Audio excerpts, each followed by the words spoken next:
जय हिंद, वंदे मातरम। दोस्तों, स्वागत है आप सभी को INDA स्टडी पॉइंट। दोस्तों, आज हम आपके लिए बिहार पुलिस एग्जाम को तैयारी को बेहतरीन मजबूत बनाने के लिए आपके लिए लेकर आ गए हैं आज की इस क्लास में टॉप 50 क्वेश्चन लेकर आ गए हैं। जो ऐसे प्रश्न पिछले 2010 से लेकर के 2010 से 2023 तक एग्ज़ाम में, जहाँ तो पिछले 15 सालों से एग्ज़ाम में बहुत बार प्रश्न पूछा गया प्रश्न है, उन सभी प्रश्नों का आज के इस वीडियो में संग्रह करने वाले हैं, डिस्कस करने वाले हैं। तो चलिए, आज का सेशन बहुत ही ज़्यादा आपके एग्ज़ाम से महत्वपूर्ण है। सभी लोगों से रिक्वेस्ट है कि आज के सेशन को अंत तक देखिएगा। अगर क्लास क्वेश्चन अच्छे लगेंगे तो प्लीज़ क्लास को ज़रूर लाइक कीजिएगा। तो चलिए फिर देर न करते हुए सभी प्रश्नों का फटाफट से डिस्कस करते हैं। बहुत ही कम समय में बेहतरीन प्रश्न आपके लिए लेकर आए हैं। तो चलिए, बिहार पुलिस परीक्षा से पल पल की अपडेट के लिए चैनल को सब्सक्राइब कर लीजिएगा और बगल में एक बेल आइकन होगा, उसे प्रेस करके ऑल कर लीजिएगा। तो चलिए, आज का पहला प्रश्न है। पहला प्रश्न 8 नंबर क्वेश्चन है। आज का पहला नंबर, इनमें से किसको जापान का मैनचेस्टर कहा जाता है? सभी लोगों को उत्तर बताना है कमेंट बॉक्स में। फटाफट से आपको मात्र 50 सेकेंड का समय दिया जाएगा। तो चलिए, इस प्रश्न का जो राइट आंसर हो जाएगा ओसाका, इसे याद रखिएगा। ओसाका आप कहीं पे ओसाका राइट आंसर हो जाएगा, इसे याद रखिएगा। ऑप्शन ए हो जाएगा इस प्रश्न का राइट आंसर। और चलिए, नेक्स्ट क्वेश्चन एग्जाम में पूछा गया प्रश्न है। सभी प्रश्न 2010 से लेकर 2023 तक बिहार पुलिस के परीक्षा में जहाँ तो धुआंधार प्रश्न पूछा गया प्रश्न है, उन सभी प्रश्नों का आपके आज के इस सेशन में हम आपके लिए लेकर आए हैं। तो चलिए फिर क्लास को अंत तक देखिएगा। भारत में स्वतंत्रता संघर्ष के दौरान जो है नमक संस्थान की स्थापना किसने की थी? तो याद रखिएगा, इस प्रश्न का जो राइट आंसर हो जाएगा बिल्कुल बाल गंगाधर तिलक। ऑप्शन सी हो जाएगा राइट आंसर, इसे याद रखिएगा। और चलिए, प्रश्न पूछा गया प्रश्न 10 नंबर आपके स्क्रीन पे है। 1857 के गदर समय भारत का गवर्नर जनरल कौन था? तो याद रखना है सभी लोगों को, उस समय 1857 के गवर्नर जनरल ये कौन थे? तो यहाँ पे जो आपका राइट आंसर हो जाएगा बिल्कुल ऑप्शन ए हो जाएगा राइट आंसर, यानी लॉर्ड कैनिंग। इससे याद रखिएगा सही लोग, ऑप्शन ए हो जाएगा आपका यहाँ पे बिल्कुल करेक्ट आंसर हो जाएगा। और चलिए, 11 नंबर प्रश्न है। आज के इस क्लास में 8 से लेकर के जैसे तो 58 प्रश्न तक हम लोग करने वाले हैं। पूरे 50 प्रश्न का संग्रह बहुत ही कम समय में। तो चलिए, अंत तक देखिएगा क्लास को। और 11 प्रश्न है, भारत भारतीयों के लिए नारा जो है किस संस्था ने दिया था? किस संस्था के द्वारा ये नारा दिया गया था? तो यहाँ पे जो आपका राइट आंसर हो जाएगा बिल्कुल सही लोगों को याद रखना है, ऑप्शन बी हो जाएगा आर्य समाज के द्वारा ये नारा दिया गया है। ऑप्शन बी हो जाएगा इस प्रश्न का राइट आंसर, इससे याद रखिएगा। और चलिए, नेक्स्ट क्वेश्चन है। विंध्याचल और सतपुड़ा पहाड़ियों के बीच से होकर बहने वाली जो नदी है ये कौन सा नदी है? तो याद रखेंगे सही लोग, यहाँ पे जो आपका राइट आंसर हो जाएगा बिल्कुल ऑप्शन। इस प्रश्न का उत्तर आपको जस्ट तो इस प्रश्न का उत्तर सही लोग को कमेंट बॉक्स में बताना है। और देखते हैं कितने लोग इस प्रश्न को सही उत्तर दे पाते हैं। 12 नंबर क्वेश्चन का उत्तर सही लोग कमेंट बॉक्स में दें फटाफट से। चलिए, 13 नंबर क्वेश्चन है आपके स्क्रीन पे, कई बार एग्जाम में पूछा गया प्रश्न है। इन्वेस्टर प्रोटेक्शन फंड जो है किस संस्था ने स्थापित किया है? तो याद रखिएगा किस संस्था के द्वारा स्थापित किया गया है। जी हाँ दोस्तों, सेबी ने जो इसे याद रखिएगा, सेबी ने इसे याद रखेंगे सही लोग। और चलिए, प्रश्न पूछा गया प्रश्न है। कुंडापुर एवं करवास कच्छ वनस्पति आस्थान जो है आस्थान कहाँ स्थित है? केरल राज्य में स्थित है, कर्नाटक राज्य में, या तमिलनाडु में, या त्रिपुरा में? तो यहाँ पे जो आपका राइट आंसर हो जाएगा याद रखिएगा कर्नाटक में है, इससे याद रखिएगा। ऑप्शन बी हो जाएगा इस प्रश्न का राइट आंसर। और चलिए, 15 नंबर प्रश्न आपके स्क्रीन पे है। भारत की प्रथम बहुउद्देशीय परियोजना किस नदी पर बनाई गई है? कावेरी नदी, गंडक नदी, दामोदर नदी, यमुना नदी? तो यहाँ पे जो आपका राइट आंसर हो जाएगा सभी लोग इसे याद रखेंगे एक एक प्रश्नों को। बिल्कुल ऑप्शन सी हो जाएगा दामोदर नदी आपका यहाँ पे राइट आंसर, ऑप्शन सी हो जाएगा राइट आंसर। और चलिए, 16 नंबर क्वेश्चन है। एग्जाम में पूछा गया प्रश्न, भारत में प्रथम स्थापित परमाणु संयंत्र जो है यह कौन सा है? तो याद रखेंगे सही लोग, परमाणु संयंत्र तारापुर परमाणु संयंत्र, इसे याद रखिएगा। यानी ऑप्शन ए हो जाएगा इस प्रश्न का बिल्कुल राइट आंसर, ऑप्शन ए आपको याद रखना है। और चलिए, 17 प्रश्न है। यूनाइटेड किंगडम में शामिल है, जैसे तो याद रखना यूनाइटेड किंगडम में शामिल है। यहाँ पे जो आपका राइट आंसर हो जाएगा, सीधा सीधा प्रश्न आपकी एग्जाम से आने वाले हैं। बिल्कुल ऑप्शन डी हो जाएगा राइट आंसर, इससे याद रखिएगा। ऑप्शन डी हो जाएगा इंग्लैंड तथा उत्तरी आयरलैंड, ये हो जाएगा। और उसके बाद जो है यहाँ पे ये आर डी आपका यहाँ पे राइट आंसर हो जाएंगे। आज लिए 18 नंबर प्रश्न आपके स्क्रीन पे है। चलिए सही लोग फटाफट से उत्तर बताएंगे। आगरा शहर को किसने वसाया? जी हाँ, तो बहुत ही अच्छा प्रश्न आपकी एग्जाम से है, बहुत बार प्रश्न पूछा गया प्रश्न है बिहार पुलिस की परीक्षा में। आगरा शहर को किसने वसाया? तो सही लोग याद रखेंगे इस प्रश्न का उत्तर। जी हाँ, तो सिकंदर लोदी के द्वारा। ऑप्शन ए हो जाएगा इस प्रश्न का राइट आंसर, इसे याद रखिएगा। और चलिए नेक्स्ट क्वेश्चन 19 नंबर आपके स्क्रीन पे है। पूछा गया प्रश्न, राष्ट्रीय प्रतीक के निचले भाग में उत्कीर्णित शब्द जो सत्यमेव जयते हैं संदर्भित लिया गया, यानी कहाँ से लिया गया है? तो सभी लोग याद रखेंगे Mundak Upanishad. Option C is the correct answer हो जाएगा। ऑप्शन सी हो जाएगा इस प्रश्न का बिल्कुल राइट आंसर। सही लोग याद रखेंगे अशोक के शिलालेखों की जो लिपि है ये क्या है? तो याद रखिएगा अशोक के जो शिलालेखों की जो लिपि है, जहाँ तो ब्राह्मी लिपि, इसे याद रखिएगा। ब्राह्मी लिपि इसे याद रखिएगा, ब्राह्मी लिपि। ऑप्शन बी हो जाएगा इस प्रश्न का बिल्कुल राइट आंसर है। बिहू निम्नलिखित में से किसका लोकप्रिय उत्सव है? तो याद रखिएगा सही लोग, बिहू जो है बिहू किस का लोकप्रिय उत्सव है? असम का है, उड़ीसा का, बिहार का, बंगाल का? तो यहाँ पे जो आपका राइट आंसर हो जाएगा बिल्कुल सही लोग को याद रखना है ऑप्शन असम का, इसे याद रखिएगा। असम आपका यहाँ पे असम ऑप्शन ए में दिया हुआ है। ऑप्शन ए हो जाएगा इस प्रश्न का बिल्कुल राइट आंसर। और चलिए नेक्स्ट क्वेश्चन देखते हैं हम लोग। प्रश्न 22 नंबर आपके स्क्रीन पे है। विवेकानंद रॉक मेमोरियल कहाँ स्थित है? जी तो विवेकानंद रॉक मेमोरियल कहाँ स्थित है? तो सही लोग इस प्रश्न का उत्तर बताएंगे फटाफट से। बिल्कुल राइट आंसर हो जाएगा तमिलनाडु, इसे याद रखिएगा। Option D is the correct answer हो जाएगा। और चलिए नेक्स्ट क्वेश्चन 23 नंबर आपकी स्क्रीन पे पूछा गया प्रश्न है। सभी प्रश्न आपके बिहार पुलिस परीक्षा से सेलेक्टेड और इम्पोर्टेंट हैं। जी हाँ दोस्तों, क्लास को अंत तक देखिएगा, एक एक प्रश्नों को आप सभी लोग लिख लीजिएगा। एग्जाम में जाने से पहले आपको याद करके जाना है। तो चलिए, महात्मा गांधी को राष्ट्रपिता के रूप में उल्लेख सबसे पहले किसने किया था?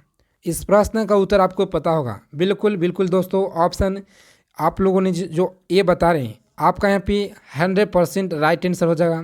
ऑप्शन ए हो जाएगा इस प्रश्न का राइट आंसर। इसी तरह से सभी प्रश्न का उत्तर आप लोगों को बताना है। प्रथम गोलमेज सम्मेलन कहाँ हुआ था? चलिए जल्दी से बताइए सभी लोग, प्रथम जो गोलमेज सम्मेलन है ये कहाँ पे हुआ था? और आगे चलने से पहले आपसे एक छोटा सा रिक्वेस्ट है। जी हाँ दोस्तों, सभी लोग क्लास को देखते हैं मगर क्लास को लाइक नहीं करते हैं। तो सभी लोग 21,391 पद के लिए हम आपके लिए इतना मेहनत करते हैं। आज के सेशन को फटाफट से सभी लोग लाइक कर दीजिएगा दोस्तों, प्लीज़ सभी लोगों से रिक्वेस्ट है क्लास को लाइक कर दीजिएगा। और चलिए, आप सभी लोग इस क्लास का PDF आपको टेलीग्राम ग्रुप में मिल जाएगा। टेलीग्राम ग्रुप से सही लोग जुड़ जाइए। जिन लोगों का 1 तारीख और 7-15 का जो अक्टूबर का एग्ज़ाम है बिहार पुलिस का, जितने भी लोग क्लास को देख रहे हैं सभी लोगों से रिक्वेस्ट है कि आप सभी लोग टेलीग्राम ग्रुप से जुड़ जाइए। आपको कुछ मटेरियल दिया जाएगा, जो हाँ दोस्तों मटेरियल दिया जाएगा। प्रथम गोलमेज सम्मेलन कहाँ हुआ था? तो सभी लोग याद रखेंगे इस प्रश्न का उत्तर बिल्कुल ऑप्शन बी हो जाएगा राइट आंसर। ऑप्शन लंदन में, इसे याद रखिएगा। ऑप्शन बी हो जाएगा करेक्ट आंसर। और चलिए नेक्स्ट क्वेश्चन, देश का लौह पुरुष के नाम से किसे जाना जाता है? तो चलिए सही लोग फटाफट से बताएंगे। देश के लौह पुरुष के नाम से जाना जाता है सरदार पटेल को जाना जाता है। और चलिए नेक्स्ट क्वेश्चन, महात्मा गांधी जी को आदनगा फकीर जो किसने कहा? याद रखिएगा सभी लोग। ऑप्शन सी हो जाएगा आपका यहाँ पे बिल्कुल राइट आंसर, ऑप्शन सी। और नेक्स्ट क्वेश्चन, महात्मा गांधी निम्नलिखित में से किसने अधिक प्रभावित थे? तो याद रखेंगे सभी लोग, ऑप्शन बी हो जाएगा आपका यहाँ पे राइट आंसर, ऑप्शन बी। और नेक्स्ट प्रश्न, महात्मा गांधी का जो जन्म है हुआ था, आपको याद रखना है इनका जन्म हुआ था दोस्तों 1869, इससे याद रखिएगा। Option B is the right answer हो जाएगा, ऑप्शन बी आपको याद रखना है। और चलिए, पंजाब केसरी के नाम से किससे जाना जाता है? तो याद रखेंगे सभी लोग, ऑप्शन डी हो जाएगा लाला लाजपत राय को जाना जाता है, इससे याद रखिएगा। और चलिए नेक्स्ट क्वेश्चन, निम्नलिखित में से कौन सा गंगा की सहायक नदी नहीं है? दोस्तों गंगा की सहायक नदी नहीं है तो याद रखना है सभी लोगों को, ऑप्शन स्वर्ण रेखा नदी, इससे याद रखिएगा। ऑप्शन ए हो जाएगा इस प्रश्न का राइट आंसर। और चलिए, बिहार, हाँ दोस्तों, राज्य की सीमा जो है चीन से जुड़ी हुई, याद रखेंगे, यानी किस राज्य का जो सीमा है, किस राज्य का सीमा चीन से जुड़ी हुई है? तो आपको याद रखना है मणिपुर का सीमा जुड़ा हुआ है चीन से। या नागालैंड, असम। तो यहाँ पे जो आपका राइट आंसर हो जाएगा बिल्कुल ऑप्शन डी आपका यहाँ पे करेक्ट आंसर हो जाएगा। अरुणाचल प्रदेश का जो सीमा है, अरुणाचल प्रदेश राज्य का सीमा दोस्तों चीन के साथ जो है सीमा, ये लगता है, इसे याद रखिएगा। और चलिए आपसे प्रश्न सीधा सीधा एग्जाम में आने का चांस है। जी दोस्तों बिहार जो है, बिहार के नेपाल जो उत्तर में पड़ जाता है, नेपाल उत्तर में, तो उत्तर से जो है कितने जिला सीमा साझा करते हैं, सभी लोगों को कमेंट करके बताना है। जी हाँ दोस्तों, नेपाल से कितने बिहार के जिला सीमा साझा करते हैं, आज के क्लास में सभी लोगों को बताना है। इस प्रश्न का उत्तर बिल्कुल आपको 100% ये प्रश्न संभावित है दोस्तों। मैप से आप लोगों को एग्ज़ाम में 100% प्रश्न आने का चांस है। तो चलिए बिहार के नक्शा जो है, जितने भी इर्द गिर्द यानी कि साइड से जितने भी ज़िले होंगे, सभी ज़िलों को आपको नाम याद करके जाना होगा, कौन सा कहाँ पे है, सभी लोग याद कर लीजिएगा। जहाँ देखिए जो मैप में जो इस तरह से है, यहाँ पे है पश्चिमी चंपारण, इसे याद रखिएगा। जहाँ तो यहाँ पे पश्चिमी चंपारण है, इसे याद रखिएगा। और चलिए ये जो है दोस्तों याद रखिएगा, ये पूर्वी चंपारण है, इसे याद रखिएगा। और यहाँ पे इस तरह से मतलब जितने भी इर्द गिर्द जो ज़िले हैं, इसे याद रखिएगा। इससे इस सभी जो है इन सभी लोगों को आपको एक एक प्रश्नों को यहाँ पे याद रखना है, एक एक ज़िलों को आपको याद रखना है, सही लोगों को इसे याद रखना है। और चलिए यहाँ से जो है एक गंगा नदी इस तरह से पार किया गया है, जो कि बिहार में गंगा नदी का जो लंबाई है याद रखेंगे बिहार में 445 किलोमीटर है। और वहीं अगर बात की जाए तो 12 जिला से होकर गुजरता है, इसे याद रखिएगा। पटना में 99 किलोमीटर, इसे याद रखेंगे। और चलिए कहाँ से जो है ये प्रवेश करता है, जी हाँ दोस्तों बक्सर जिला से प्रवेश करता है और कटिहार से निकल जाता है, इसे याद रखिएगा। बहुत ही महत्वपूर्ण हो जाता है आपकी एग्ज़ाम से। तो चलिए प्रश्न 32 नंबर आपके स्क्रीन पे, कितने वर्ष के पश्चात राष्ट्रीय जनगणना, दोस्तों जनगणना से भी प्रश्न आप लोगों को आने वाला है, बिल्कुल 100% सभी लोग लिख लीजिएगा दोस्तों। जनगणना से प्रश्न देखने को मिलेगा, होता है, तो याद रखेंगे। इस प्रश्न का जो राइट आंसर हो जाएगा, सभी लोग याद रखेंगे ऑप्शन जो यहाँ पे बिल्कुल जिन्होंने ऑप्शन 10 बता रहे हैं, बिल्कुल राइट आंसर हो जाएगा। ऑप्शन ए हो जाएगा आपका यहाँ पे बिल्कुल राइट आंसर, ऑप्शन ए, इसे याद रखिएगा। और चलिए नेक्स्ट क्वेश्चन देखते हैं हम लोग। काजीरंगा राष्ट्रीय पार्क है, याद रखेंगे सही लोग, काजीरंगा राष्ट्रीय पार्क याद रखना है, असम में, इसे याद रखिएगा। और चलिए ऑपरेशन फ्लड से संबंधित है, जी हाँ दोस्तों डेयरी विकास संबंधित है, इसे याद रखिएगा। और चलिए धान की खेती के लिए उत्तम मिट्टी कौन सी है, तो धान की खेती के लिए जो उत्तम मिट्टी होता है ये कौन सा मिट्टी है, तो याद रखिएगा यहाँ पे जो आपका राइट आंसर हो जाएगा दोमट मिट्टी, इसे याद रखेंगे, ऑप्शन सी हो जाएगा राइट आंसर। और चलिए प्रश्न कौन से भारतीय शहर हैवी इलेक्ट्रॉनिक से संबंधित है, तो याद रखेंगे कौन सा जो कि हैवी इलेक्ट्रॉनिक से संबंधित है। यहाँ पे जो आपका राइट आंसर हो जाएगा भोपाल है, इसे याद रखेंगे, भोपाल, ऑप्शन सी हो जाएगा राइट आंसर। और चलिए नेक्स्ट क्वेश्चन देखते हैं हम लोग। प्रश्न भारत में हरित क्रांति का जो श्रेय है, जिसे सुविख्यात कृषि औद्योगिक विज्ञान जो जाता है, उनका नाम क्या है, तो सही लोग फटाफट से बताएंगे। यहाँ पे जो आपका राइट आंसर हो जाएगा डॉक्टर वर्गीस कुरियन, इसे याद रखिएगा, यानी ऑप्शन सी हो जाएगा इस प्रश्न का बिल्कुल राइट आंसर। राणा प्रताप सागर संबंधित है, दोस्तों राणा प्रताप जो सागर संबंधित है। यहाँ पे जो आपका राइट आंसर हो जाएगा इस प्रश्न का जो राइट आंसर हो जाएगा बिल्कुल option D is the correct answer हो जाएगा, इसे याद रखेंगे, ऑप्शन डी हो जाएगा राइट आंसर। और चलिए पृथ्वी और सूर्य के बीच अधिकतम दूरी की स्थिति को होता है, दोस्तों अधिकतम दूरी जो की स्थिति को होता है, तो आपको याद रखना है इस प्रश्न का जो राइट आंसर हो जाएगा 4 जुलाई को होता है, इससे याद रखिएगा, 4 जुलाई को आपको याद रखना है। और चलिए 40 नंबर क्वेश्चन है, भारत के राज्य चीन के प्रयुक्त होने वाले शब्द सत्यमेव जयते किस उपनिषद से लिया गया है, तो मुंडक उपनिषद से लिया गया, इसे याद रखिएगा, ऑप्शन बी राइट आंसर हो जाएगा।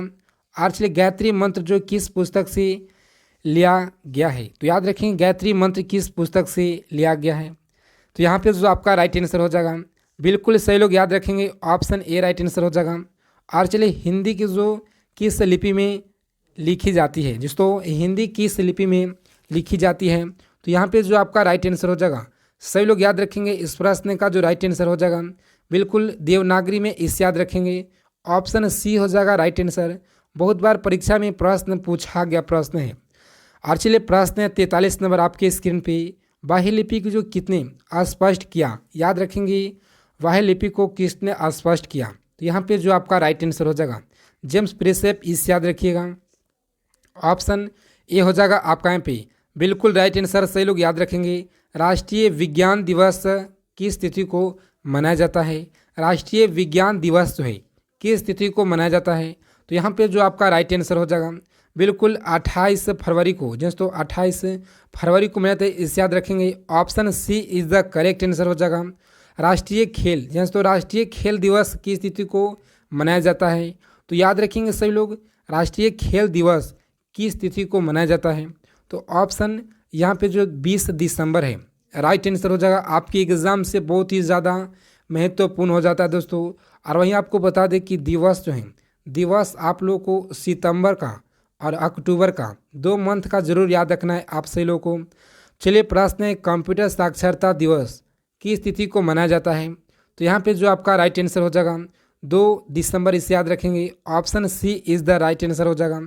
केंद्रीय उत्पादक शुल्क दिवस किस तिथि को मनाता है, केंद्रीय उत्पादक शुल्क दिवस जो है किस तिथि को मनाया जाता है। तो याद रखना है 24 फरवरी को मनाता है, इसे याद रखेंगे। ऑप्शन बी हो जाएगा आपका यहाँ पे राइट आंसर। हिंदी दिवस मनाया जाता है, याद रखेंगे 14 सितंबर, इसे याद रखेंगे। और चलिए नेक्स्ट क्वेश्चन, शिक्षक दिवस मनाया जाता है, जहाँ तो शिक्षक दिवस किस दिन मनाया जाता है। तो याद रखेंगे ऑप्शन सी राइट आंसर हो जाएगा।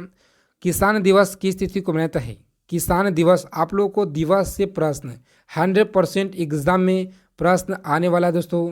तो चलिए इस प्रश्न का जो राइट आंसर हो जाएगा बिल्कुल ऑप्शन ए याद रखना है सही लोगों को। और चलिए नेक्स्ट क्वेश्चन है, चिकित्सक दिवस किस तिथि को मनाया जाता है, यानी चिकित्सा दिवस है किस दिन मनाया जाता है, 1 अप्रैल को, 1 मई को, या 1 जुलाई को, 1 जून को। तो यहाँ पे जो आपका राइट आंसर हो जाएगा इस प्रश्न का जो करेक्ट आंसर हो जाएगा, सभी लोग याद रखेंगे 1 जुलाई, इससे आपको याद रखना है। Option C is the right answer हो जाएगा। और चलिए नौसेना दिवस, यहाँ दोस्तों नौसेना दिवस किस तिथि को मनाया जाता है, बिल्कुल अच्छा प्रश्न है आपकी एग्जाम से, याद रखना है 4 दिसंबर, इसे याद रखेंगे। ऑप्शन सी हो जाएगा राइट आंसर। राष्ट्रीय एकता दिवस किस दिन मनाया जाता है, जहाँ तो राष्ट्रीय एकता दिवस किस दिन मनाया जाता है, 2 जून को, 14 जुलाई को, 2 अक्टूबर, 9 नवंबर, 19 नवंबर। तो यहाँ पे जो आपका राइट आंसर हो जाएगा, सभी लोग याद रखेंगे 19 नवंबर, इसे याद रखिएगा। ऑप्शन डी हो जाएगा इस प्रश्न का राइट आंसर, सही लोग याद रखेंगे। राष्ट्रीय प्रौद्योगिकी दिवस किस दिन मनाया जाता है, जहाँ तो राष्ट्रीय प्रौद्योगिकी दिवस किस दिन मनाया जाता है। तो यहाँ पे जो आपका राइट आंसर हो जाएगा, इस प्रश्न का उत्तर सभी लोगों को याद रखना है, एक एक दिवस का याद रखना है आप सभी लोगों को।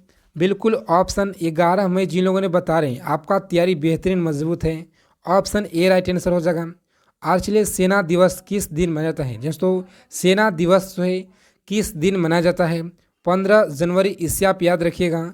और चलिए नेक्स्ट क्वेश्चन, राष्ट्रीय विधि दिवस किस दिन मनाया जाता है। तो राष्ट्रीय विधि दिवस किस दिन मनाया जाता है, यहाँ पे जो ऑप्शन बी है बिल्कुल राइट आंसर हो जाएगा 26 नवंबर, इससे याद रखिएगा। और चलिए नेक्स्ट क्वेश्चन, मलेरिया दिवस किस तारीख को मनाया जाता है, मलेरिया डे किस तारीख को, तो याद रखिएगा 25 अगस्त को, 25 अगस्त, इससे याद रखेंगे सही लोग। ऑप्शन सी हो जाएगा राइट आंसर। और चलिए नेक्स्ट क्वेश्चन देखते हैं हम लोग।